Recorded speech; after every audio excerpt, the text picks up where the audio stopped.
So now that you get into the room with people that are of status, and now that you are starting to network with people that maybe a couple brackets ahead of you, the question is, what is the perception that they have of you?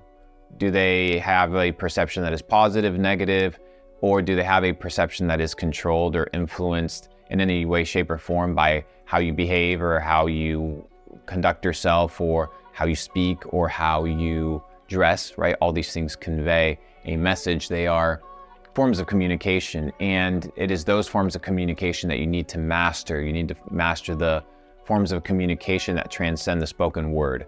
Spoken word is extremely important, but it is not the only form of communication. So let me ask you, ladies and gentlemen, how would you like to be perceived? How would you like people to see you? Well, I'll give you guys a little story. I was sitting down with a guy that was pitching me an idea. He was pitching me an idea for a sales company that had to do a lot with face-to-face interactions. I spoke to him on the phone as he showed me the potential numbers. I got excited. I was like, bro, this could be a really good opportunity.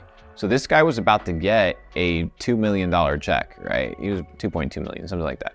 And I ended up being in a situation where I was like, you know what? Let's meet for dinner. We meet for dinner, and here comes in this guy dressed with this super cheap suit. And when we sit down, he has long fingernails and dirt under his fingernails. Automatically, that's all I'm focused on. I'm focused on this dude that's asking me for $2 million, that is dressed like a bum, that has dirt underneath his fingernails. And yeah, 1 in a million, it could be a super genius that happens to be autistic and I don't know, it can put you on the moon.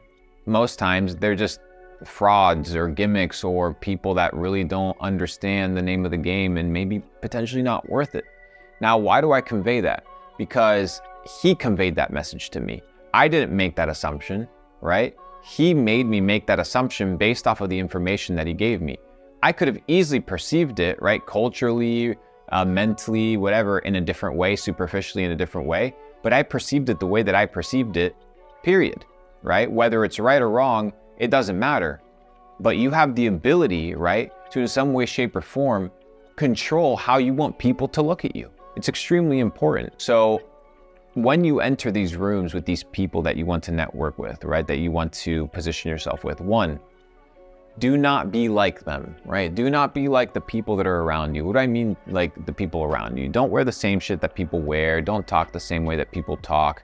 Don't think the same way that people think. Have your own thoughts. Do not go in the direction of the crowd, but stand apart, set yourself apart, and that will attract people to you, right? This idea of magnetism and not chasing.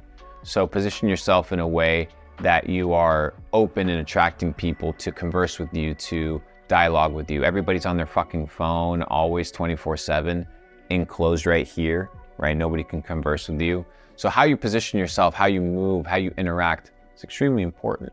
It's very, very valuable. How you dress, how you look, how you smell, how people perceive you when they look at you is extremely important. And if you don't think that all these things influence how much money you make, then you're extremely wrong.